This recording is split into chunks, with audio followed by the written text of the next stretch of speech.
This is spending $20,000 in 48 hours.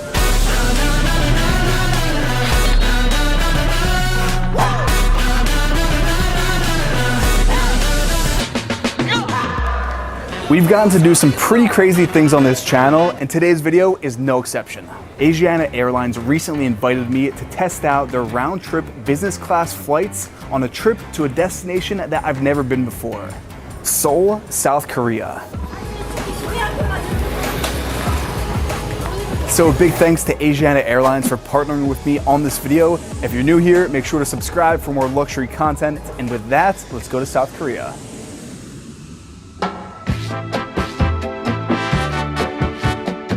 I just got to JFK, checked in my bags. The level of hospitality, normally checking in for a flight is super stressful, it's really rushed, but this was actually a calming experience checking in at the airport. Thank you. That's our plane right there. I've never been on a double-decker plane, so I'm excited to see what the seats look like and get this trip going. So this is going to be a comprehensive review of Asiana Airlines business class flight from New York City to Seoul, South Korea.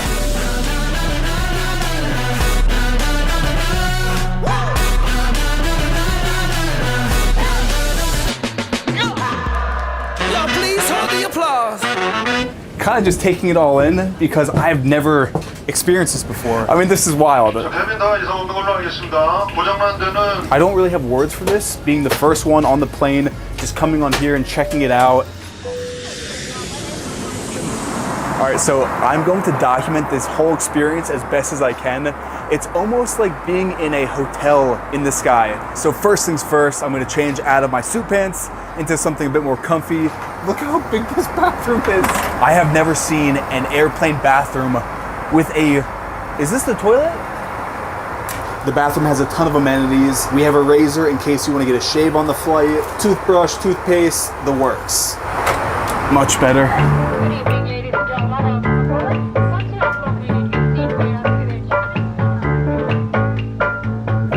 I was just given the business class menu and the wine list.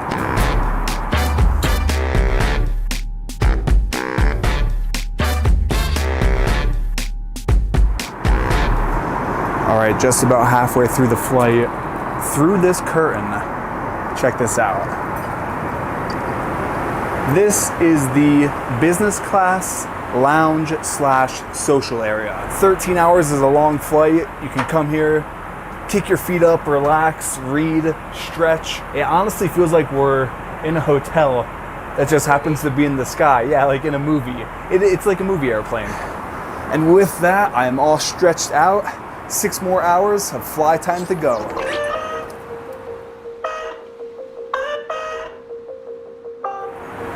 A very quick 6 hours later, slept like a baby, time to change again.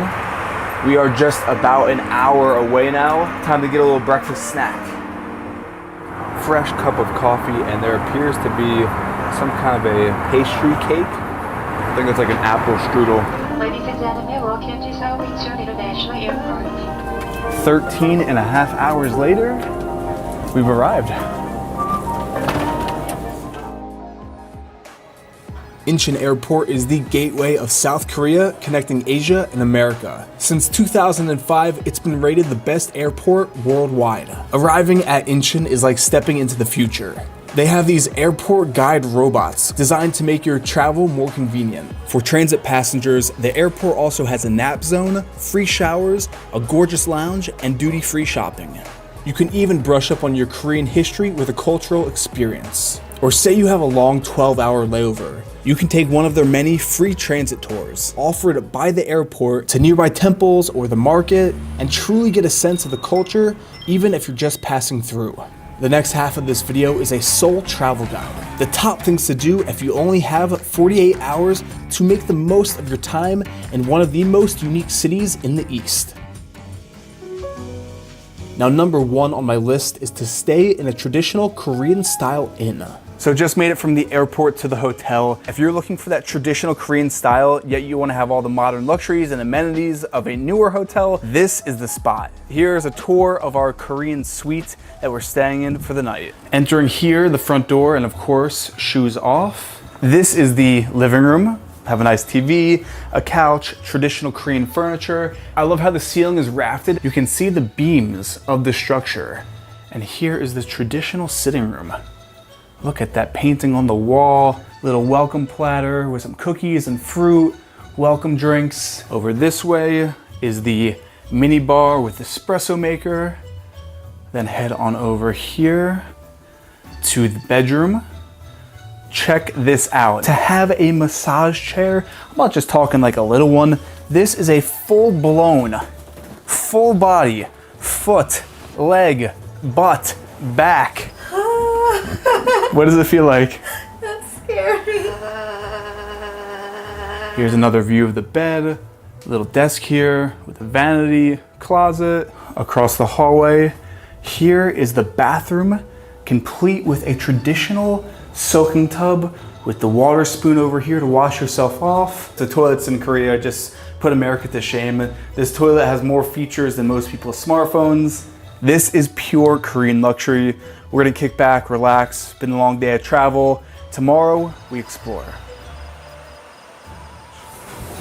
We're pretty deep in the market and everyone is trying to sell you their stuff. There's tons of food lined up. Everyone's trying to say, you know, come to my place, come to my place. Next up on my list is to explore Myeongdong and Namdaemun markets. The market is also accessible from Incheon Airport via the free transit tour. Namdaemun Market is a large traditional market here in Seoul. The market is located next to the Great South Gate, which was the main southern gate to the old city. It is the oldest and largest market in Korea. And they say that if you can't find it here in the market down one of the many hidden streets, then it probably doesn't exist at all. And as we found out, this is actually fact. I have never seen so much stuff stacked on top of each other, and everyone has their own little stand, and they're right next to each other. Vitamins, there's skincare, there's lotion, there's bubble gum, all just kind of randomly assorted. Myeongdong Street is a bustling shopping area packed with international fashion brands, luxury department stores, and homegrown cosmetic shops. That's right, that's Snail. The number one thing to do here is try out all of the street food. There are dozens and dozens of food carts lining these streets. Anything from Oreo churros to lobster tails. You can find it here. Any food you can imagine. This right here, world famous. The twist potato. Check this out. So basically what this guy does is he gets a potato and strings it along this kebab stick and then deep fries it, and then he puts cheese or onion salt on it, and it basically turns into a potato chip tornado on a stick. Wow, that's what dreams are made of in Korea. Rain or shine, I highly recommend coming out to the markets. Even in the rain, this place is packed, as you can see behind me. You won't regret it. Next up on my list is to experience the unique cafe culture in Seoul. And the first stop on this cafe tour is the Pink Pool Cafe in Style Nanda. We got a cappuccino complete with a side of perfect cloud-shaped cotton candy with a slushie topped off with cotton candy. Only in Seoul can you come to a cafe and get cotton candy with your coffee. You can also get cotton candy ice cream. So the ice cream is right on the bottom. You can barely see it. I mean, we kind of have to pick it. We can't really use spoons. We have to pull at it like that. We just destroyed something beautiful. Now this next spot, Green Cafe, it's unlike anything I've ever seen before. The entire cafe is white with these black accents, almost like you are in a living comic. When you first walk in here, you almost need to do a double take and actually fully process what you are seeing. Everything from the walls to the cups themselves are designed to look two-dimensional. The coffee's pretty good, and it's a one-of-a-kind spot to go for a unique photo. We have no idea what to expect. We're heading up to the dog cafe. Oh my gosh.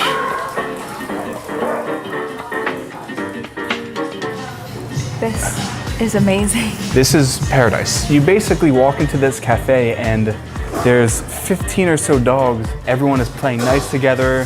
This is the coolest thing that I've seen. There's how many? 1, 2, 3, 4, 5, like 20? If you are in Seoul, I highly recommend coming to the dog cafe. Go get your food. They grow up so fast these days. And of course, what trip to Seoul would not be complete without stopping into a cat cafe? This is a cat cafe, which also has meerkats.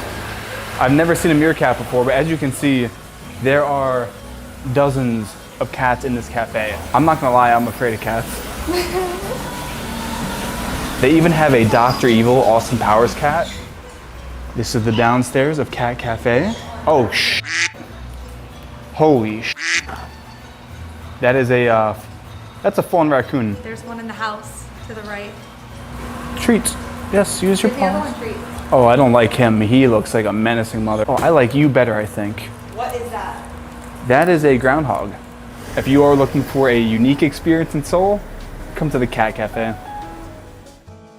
The art scene in Seoul is huge. I recommend doing some research and checking out some of the more intimate galleries around the city. We stopped at one that was pretty unique, featuring living art installations from Peter Pabst. Taking a few hours to check out an exhibit is the perfect thing to do on a rainy day in the city.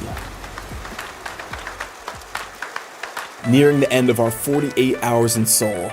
Since Incheon Airport, it's a good hour drive from city center. I recommend traveling to the airport the night before your flight and checking in to Paradise City Resort. The resort has pretty much anything you can imagine. A 5-story nightclub, an amusement park, a convention center, a pretty amazing buffet, and a gym that rivals the best in any major city. The rooms are very luxurious, and it's a free, quick shuttle ride to Incheon Airport the following morning. Again, I want to thank Asiana Airlines and Incheon Airport for this incredible trip to Seoul, and making travel so seamless and really stress-free. If you made it this far in the video, comment down below what luxury travel destinations I should highlight next, and with that, I will see you in the next video.